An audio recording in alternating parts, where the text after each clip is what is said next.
original recipe tricks. Wait. I really thought that the issue was I was no longer a kid. And then they brought back the fruit shapes, and I was like, maybe that means we're still kids a again. kid? Yeah, maybe. Oh, yeah. Because I haven't seen grew it, up for a little so while. you're a kid, and I still haven't seen the fruits. Go look in the cereal aisle, and I bet you turn back into a kid. It might be at the back. You know, they have to rotate stock to keep the fresh ones, you know.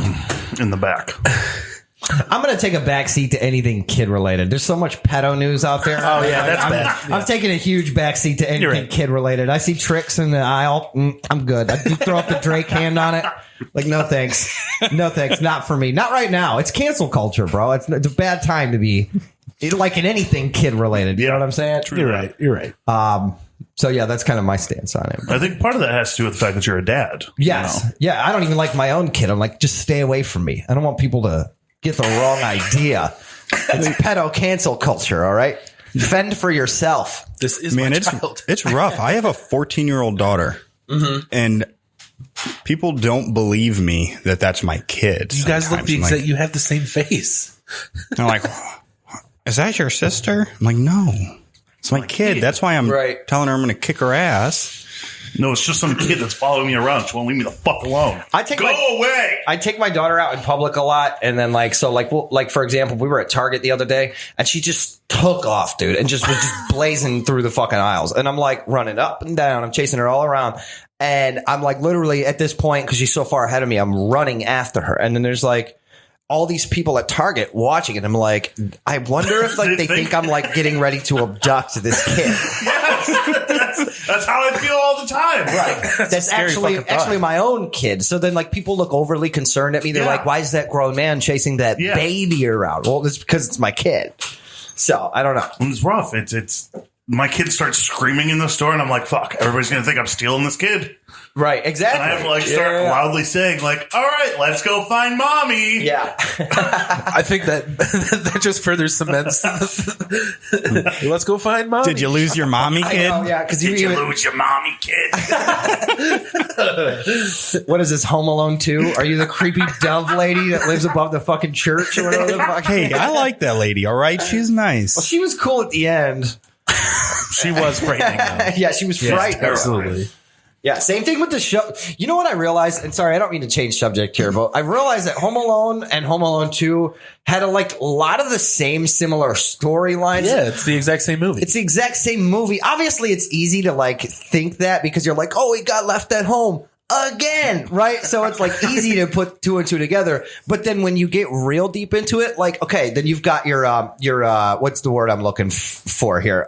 It's not the pro, but the, like, what's the opposite of the pro? Like your antagonist, right? Yeah, your antagonist. Yeah, antagonist. Okay, so in the first one, you've got the creepy snow shovel South Bend Slayer or whatever the fuck, who at the end actually ends up saving him. And then I never realized that in Halloween 2, the dove lady is essentially the same as the South Bend Shovel Slayer, right? It's same character dialogue, just different people in different situations, but right? you have control over fucking doves.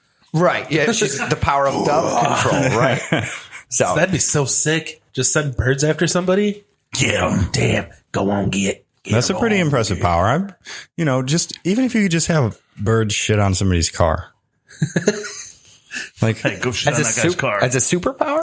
I don't know if that's really a superpower as much as it is just like a regular power. Because we could just shit on someone's car as human beings. We It'd don't have probably be better. I mean, it's a better prank. I did that one. I took a poop on someone's hood of their car once. Yeah? I did. And it was in the wintertime too. And it I came back the next day to just check to see if anybody noticed, and it frosted over. It was really almost magical. How did it feel to take that shit? Felt really weird. I'm having like high school flashbacks over this shit. That's real weird. Did you take a shit on somebody's car? Well, no, but I used to hang out with these guys, and we'd skip school and go to lunch at McDonald's, and they'd poop in a cup, and then they'd put it on teachers' cars. And especially in the wintertime. So it would like freeze. Right. That sounds like the pussy way to do it to me. Like, I'm just squatting and on the hood straight the fuck up and just dropping deuce right there on the fucking hood. Now, I don't need to transfer it through the cup from McDonald's to do it. You do the Michael Jackson. They're fucking children. You do the Michael Jackson. You go, ah, right, and the shit just blasts out.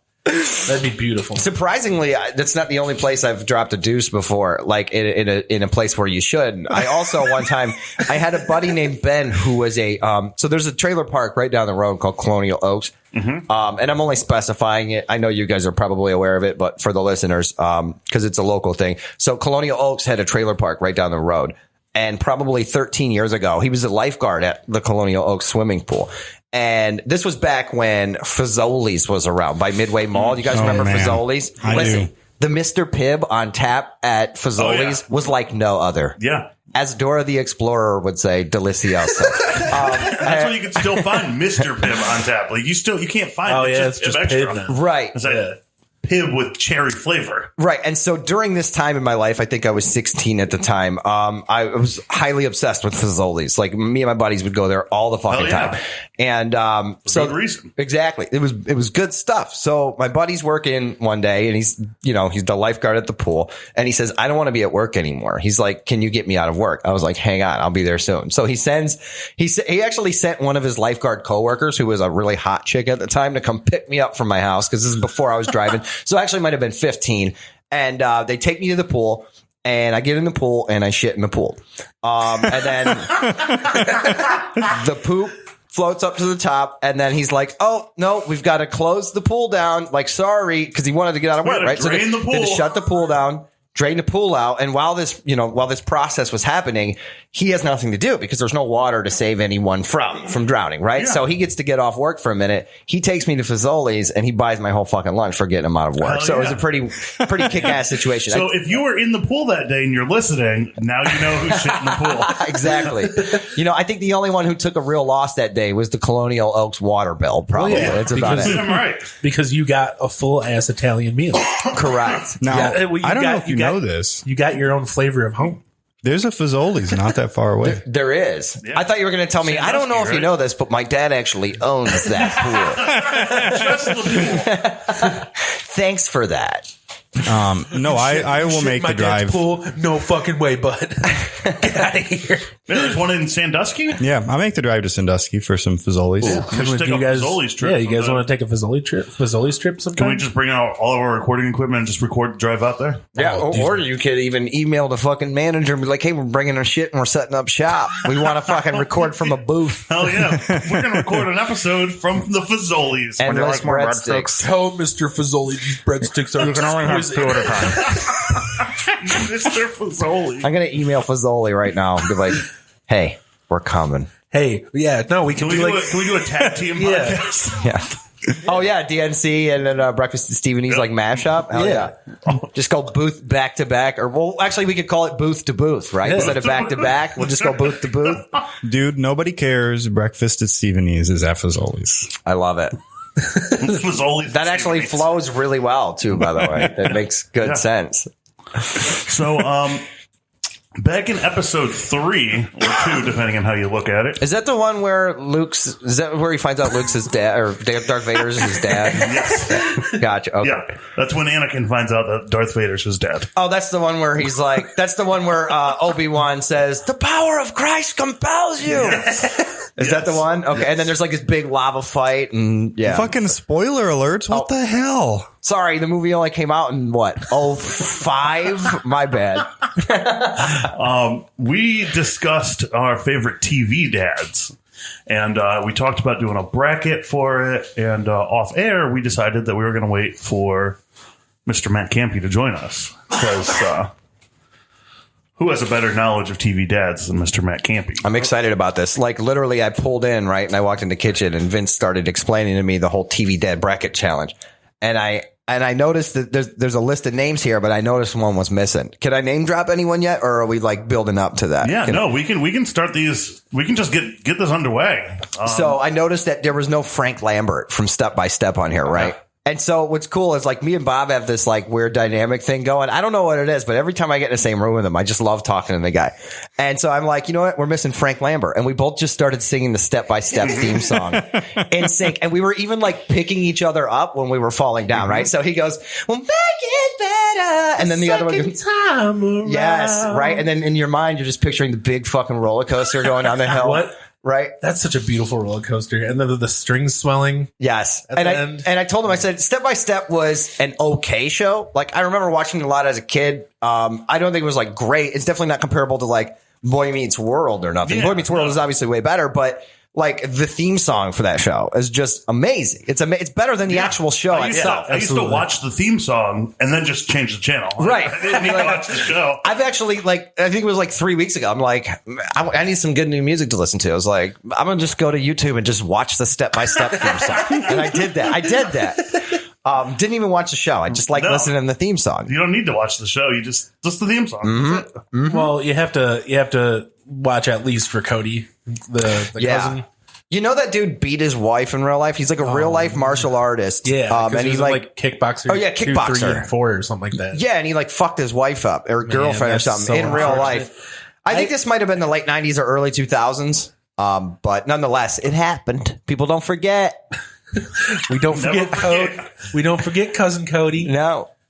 So we had 12 dads. Because of the way that this bracket works out, we have 4 of them that are already moved on to the second round. Which I believe is the, what is that, Elite 8? Yeah, the Elite 8, right? So you would Sure. have your... Right? Yeah, there's eight choices. So I think that would be your Elite 8 and then your Final 4 Yeah, and then your 2 for that's the right. championship. Yeah, so we've already got 4 moved into the Elite 8. There you go. We each picked our top dad to move in there. Bob, you picked Alan Matthews. Alan Matthews from Boy Meets World. Huh? Number 1 dad does look like Steve Zahn a little bit. A little bit. A little bit. Low-key Steve Zahn vibes going on there with Alan Matthews. Matt, you picked Danny Tanner. Mm-hmm. Now, here's the thing. I'm not a fan of Full House. I didn't watch it growing up. Obviously, you when you're flipping through channels, you dabble, you get pieces and parts of it. I obviously know about Full House and what it is. It was not a show that I preferred to watch, but I feel like nonetheless, Danny Tanner is just one of those like classic Hollywood Absolutely. TV dads that like it would have been silly to put anyone else in the Elite Absolutely. 8. So I had to, by default, I felt like I had to go with that That's one. understandable. I chose Dr. Jason Seaver of Growing Pains. Rest in peace, Alan Thicke, by the way. Damn, dude. Alan Thick. Alan. Alan too thick. Alan Thicke I with remember 2 Cs.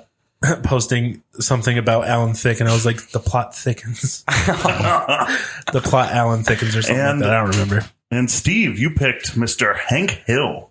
What the hell, Piggy? Boy, I tell you what. Wait, Hank, are you here? Boy. You interested in any propane? So then we're going to go into round 1 here. The first round, the first competition is Mr. Red Foreman versus Walter White. Red Foreman was picked by me, and Walter White was picked by Steve. Yep. So, I mean, So how do we do this now? Do we debate we can just over throw it? out our reasoning. Okay. But then I Look, think Walter White's going to win. Otherwise, he's going to dissolve your body in acid. I feel like Walter White loses by default, though, right? Like, of all these dads, he's clearly the worst person on this list. I mean, there's no question, right? I mean, when Yeah, you I mean, look as far as dadhood goes, yeah. I mean, you're going to tell me that, like, let's just say Walter White moves on, right? Like, he did kick that dude's ass for his kid. He was making fun of his kid, and he was like, fuck that. And he kicked his ass. So that's the only redeeming factor, though. I mean, like, He put a lot of money in the fucking baby's room. And You talking about Walt Jr.? Walt Jr. Or has he got like endometriosis or something? What's his problem in the show? I'm not sure of the issue, but it's, Is it I don't think that. Is it fibromyalgia? What's he got going? Mesothelioma. Oh, that's what it was. no, it was it was some sort of palsy. Oh, not He had gotcha. spina bifida. No, probably cerebral. Oh. Well, it's Cerebral not- it's nothing to laugh assassin about. palsy. Yeah, I've something been along told that I those look lines. like Walt Jr. I've never watched Breaking Bad, but someone once told me I looked like Walt Jr. and I think they were trying to like flame me. So I don't know. You're like, thanks. Walt Jr. looking ass. You gotta wear like a striped polo with a solid undershirt. Does he use a walker or a cane? He uses like Jimmy from South Park? South Park. Oh, okay, Yeah. cool, Yeah. cool. like the hybrid. Well, I don't mean to derail the conversation, but I just don't see how, like, let's just say this bracket moves on, right? And some of these names go down the list. Obviously, Ned Stark is down here too on the list, right? Mm-hmm. You're going to tell me that Walter White is going to beat out Ned Stark for TV, the worst guy versus the most honorable man in all of Westeros? Are you fucking kidding me, dude? And I mean, quite frankly, I think Red Foreman, I mean, you come at Red Foreman, he's just going to put a foot in your ass. So, I mean,